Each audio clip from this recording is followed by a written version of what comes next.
ರಾಜ್ಯ ಗೃಹ ಸಚಿವ ಡಾಕ್ಟರ್ ಜಿ ಪರಮೇಶ್ವರ್ ಅವರಿಗೆ ಸ್ಪೀಕರ್ ಖಾದರ್ ಪತ್ರವನ್ನು ಬರೆದಿದ್ದಾರೆ.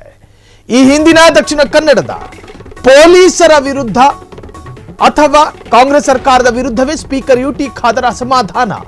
ದಕ್ಷಿಣ ಕನ್ನಡ ಜಿಲ್ಲೆಯಲ್ಲಿ ಪೊಲೀಸರ ವೈಫಲ್ಯದ ಬಗ್ಗೆ ಖಾದರ್ ಪತ್ರ ಬರೆದಿದ್ದಾರೆ. ದಕ್ಷಿಣ ಕನ್ನಡ ಜಿಲ್ಲೆಯ ಪೊಲೀಸ್ ಅಧಿಕಾರಿಗಳ ವಿರುದ್ಧ ತನಿಖೆ ನಡೆಸಬೇಕು. ದ್ವೇಷ ಭಾಷಣ, ಪ್ರಚೋದನಾಕಾರಿ ಹೇಳಿಕೆ ಸಾಮಾಜಿಕ ಜಾಲತಾಣಗಳಲ್ಲಿ ಪ್ರಚೋದನೆ ಮಾಡಲಾಗ್ತಾ ಇದೆ. ಇದರಿಂದ ದಕ್ಷಿಣ ಕನ್ನಡ ಜಿಲ್ಲೆಯಲ್ಲಿ ಶಾಂತಿಗೆ ಧಕ್ಕೆ ತರುವಂತ ಅಪಾಯಕಾರಿ ಸ್ಥಿತಿ ಎದುರಾಗಿದೆ. ಆದರೆ ಕೆಲವು ಪೊಲೀಸ್ ಅಧಿಕಾರಿಗಳು ಯಾವುದೇ ಕ್ರಮಗಳನ್ನು ಕೈಗೊಂಡಿರಲಿಲ್ಲ. ಸೂಕ್ತ ಕ್ರಮ ಕೈಗೊಳ್ಳದೆ ನಿರ್ಲಕ್ಷ್ಯತೆಯನ್ನು ವಹಿಸಿದ್ದಾರೆ. ಹಾಗಾಗಿ ಆದರೆ ಈಗ ಬಂದಿರುವಂತಹ ಪೊಲೀಸ್ ಅಧಿಕಾರಿಗಳು ಸಮರ್ಪಕ ತ್ವರಿತ ಕ್ರಮ ಕೈಗೊಂಡಿದ್ದಾರೆ. ಈ ಹಿಂದಿನ ಅಧಿಕಾರಿಗಳ ವಿರುದ್ಧ ಕ್ರಮ ಕೈಗೊಳ್ಳಬೇಕು. ಕ್ರಮವನ್ನು ಕೂಡ ಕೈಗೊಂಡಿದ್ದಾರೆ. ದಕ್ಷಿಣ ಕನ್ನಡದಲ್ಲಿ ಧರ್ಮಾಧಾರಿತ ಕೊಲೆಗಳಾಗ್ತಿರ್ಲಿಲ್ಲ.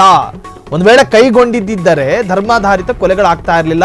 ಗೃಹ ಸಚಿವ ಡಾಕ್ಟರ್ ಜಿ ಪರಮೇಶ್ವರ್ಗೆ ಪತ್ರ ಬರೆದಿರ್ತಕ್ಕಂಥ ಸ್ಪೀಕರ್ ಯುಟಿ ಖಾದರ್, ವಿಧಾನಸಭಾ ಸಭಾಧ್ಯಕ್ಷ ಸ್ಥಾನದಲ್ಲಿರ್ತಕ್ಕಂಥ ಯುಟಿ ಖಾದರ್ ಕಾಂಗ್ರೆಸ್ ಅನ್ನ ಪ್ರತಿನಿಧಿಸ್ತಾರೋ ಬಿಜೆಪಿಯನ್ನ ಪ್ರತಿನಿಧಿಸ್ತಾರೋ ಅದಲ್ಲ ಸಮಸ್ಯೆ.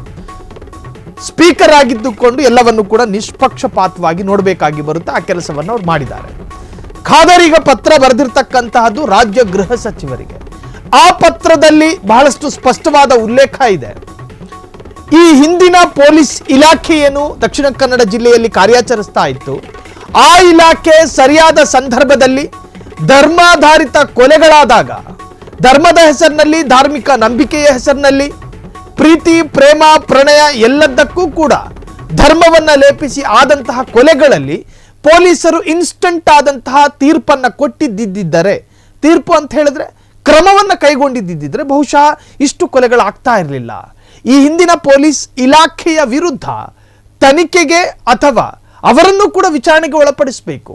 ಕಾರಣ ಈ ಹಿಂದೆ ಸಾಕಷ್ಟು ಜನ ಅಲ್ಲಿ ಪ್ರಚೋದನಾತ್ಮಕವಾದಂತಹ ಹೇಳಿಕೆಯನ್ನು ಕೊಟ್ಟಿದ್ರು. ಎಲ್ಲ ಧರ್ಮದ ಮುಖಂಡರು ಕೂಡ, ಅದು ಒಂದು ಧರ್ಮಕ್ಕೆ ಸೀಮಿತ ಅಲ್ಲ, ಪ್ರತಿ ಧರ್ಮದ ಮುಖಂಡರು ಕೂಡ ದಕ್ಷಿಣ ಕನ್ನಡ ಜಿಲ್ಲೆಯನ್ನು ಒಂದು ತರಹದ ಪ್ರಯೋಗ ಶಾಲೆಯನ್ನಾಗಿ ಮಾಡಿಕೊಂಡು ತಮಗೆ ಮನಸ್ಸಿಗೆ ಬಂದ ಹಾಗೆ ಮಾತನಾಡ್ತಾ ಕೋಮು ಪ್ರಚೋದನೆಯನ್ನು ಕೊಡುವಂತಹದ್ದು, ಎದುರಿದ್ದಂತಹ ಯುವಕರ ಕರ್ಣ ಬುಡಗಳಿಗೆ ಬಿಸಿ ನೆತ್ತರಿನ ವಿಚಾರಗಳನ್ನು ತುಂಬಿಸಿ ಅವರ ಮಸ್ತಿಷ್ಕಕ್ಕೆ ಮತಾಂಧತೆಯನ್ನು ತುಂಬುವಂಥ ಕೆಲಸಗಳು ಈ ಹಿಂದೆ ಸ್ವಲ್ಪ ಅವ್ಯಾಹತವಾಗಿ ನಡೀತಾ ಇತ್ತು.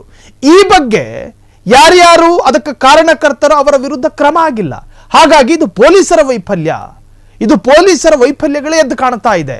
ಒಂದು ವೇಳೆ ಪೊಲೀಸರು ಆ ಸಂದರ್ಭದಲ್ಲಿ ಸರಿಯಾದ ರೀತಿಯ ಕ್ರಮವನ್ನು ಕೈಗೊಂಡಿದ್ದರೆ ಬಹುಶಃ ಸಾಕಷ್ಟು ಹೆಣಗಳು ಬೀಳ್ತಾ ಇರಲಿಲ್ಲ ಅಂತ ಹೇಳಿ ಯುಟಿ ಖಾದರ್ ಜಿ ಪರಮೇಶ್ವರ್ ಅವರಿಗೆ ಈ ಬಗ್ಗೆ ಸೂಕ್ತವಾದಂಥ ಕ್ರಮವನ್ನು ತೆಗೆದುಕೊಳ್ಬೇಕು ಅಂತ ಹೇಳಿ ಪತ್ರ ಬರೆದಿದ್ದಾರೆ. ಇದು ದಕ್ಷಿಣ ಕನ್ನಡ ಜಿಲ್ಲೆಯಲ್ಲಿ ಈಗಷ್ಟೇ ಈ ಒಂದು ವಿಚಾರಕ್ಕೆ ಸಂಬಂಧಪಟ್ಟ ಹಾಗೆ ಒಂದಷ್ಟು ಬೆಳವಣಿಗೆಗಳು ಆಗ್ತಾ ಇದೆ. ಕ್ಷಣ ಕ್ಷಣದ ಸುದ್ದಿಗಳಿಗಾಗಿ ಫ್ರೀಡಂ ಟಿವಿ ಸಬ್ಸ್ಕ್ರೈಬ್ ಮಾಡಿ, ಲೈಕ್ ಮಾಡಿ ಹಾಗೂ ಫಾಲೋ ಮಾಡಿ. ಹೊಸ ಸುದ್ದಿಗಳ ನೋಟಿಫಿಕೇಶನ್ಗಾಗಿ ಬೆಲ್ ಐಕಾನ್ ಮೇಲೆ ಕ್ಲಿಕ್ ಮಾಡಿ.